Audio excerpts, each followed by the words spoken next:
Good morning, friends. Welcome back to Science with Miss A. I'm so excited to see you guys today. Today, we are going to continue our unit on weather. So we've talked about seasons, we've talked about hot and cold, we've talked about sunny days, cloudy days, rainy days, and today we're talking about windy days. So today, you're not gonna see a lot of my face. Today, we're gonna watch a lot of videos of wind, which is crazy because I want you to do something right now. I want you to pick up your hand, put it in front of your face, and I want you to blow as hard as you can, like this. Now, did you feel something in your hand? Yeah, you felt your hand get cooler, you felt something pushing against your hand, but did you see anything?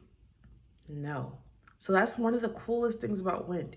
You can't actually see wind itself. It's air.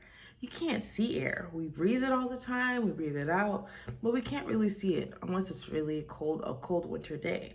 But here we can see that we felt it even though we couldn't see it. And so we're gonna watch videos of wind, and even though we can't see the wind, we're going to watch how we can tell it's windy. And so I want you to pay close attention to things that are moving and how you know things are different because of the wind. All right, friends, stay tuned. Our first video here is of a ribbon blowing in the wind. Now we know it's windy because the ribbon is going up in the air and it's moving up and down and right to left, and you see the ripples through it. So that tells us that it's a very windy day. If it wasn't windy, it wouldn't be moving. It would just be lying down. But because it's windy, the wind has picked it up, and we can't see the wind, but we can tell it's windy through the direction of the ribbon. Here, our next video is dandelion. Now, I have so much fun blowing these, and I see them in the park or on the side and in the grass. But look, there's no one blowing it. But you know what is? The wind.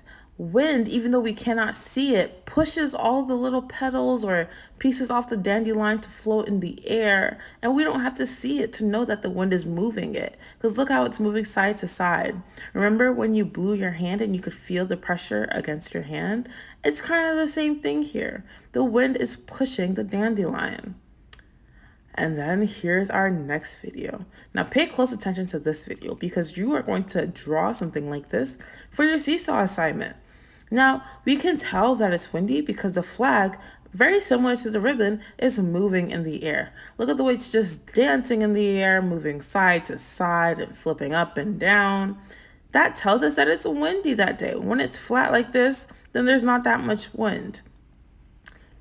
And then look at here. Now, we've seen wind on a normal day, but what happens when it's really stormy like here? The wind pushes so hard that the trees are literally almost going near the ground. That's how strong wind can be. Wind can be so strong, it can actually be dangerous. And so imagine blowing against your hand, but like with a lot of breath, more than what's in your body. And then multiply that by like 100 billion. That's what's happening here. Look at the trees on the floor. Strong wind can be very scary. And look at this video of people in a country called Norway, where the wind is blowing so strong, they can barely walk. Now, it seems crazy, but there's wind strong enough to pick you up and to move you. Look at this lady. Look at this guy. He can't even walk. Whoa. That's how powerful wind can be. And we can't see it, but we know something is pushing against him because he can't even move forward without pushing so hard. Look, he has to hold on to something. Look at this guy. Whoa. How cool was that video of the people being blown by the wind? It's kind of scary, just a little bit, but it's just so cool that wind could be so strong that even grown-ups can be pushed in the wind. And you saw how the trees broke, and that happens all over the world. Whenever there are really big storms and there's lots of wind, trees can break, houses can break, and it can be a whole mess. And so wind is something that can be really helpful or really dangerous depending on the weather. Well, friends, I'm so glad that you guys were able to watch this whole video and stay focused. So kiss your brains. because it just grew so much from just watching this, and I hope that you guys learned so much. So what you're going to do is go on Seesaw, and you're going to draw a picture of a flag in the wind. Really simple, really straightforward. Just think about what you saw today in the videos and then just draw it. And I'll see you guys in my next video. All right, bye.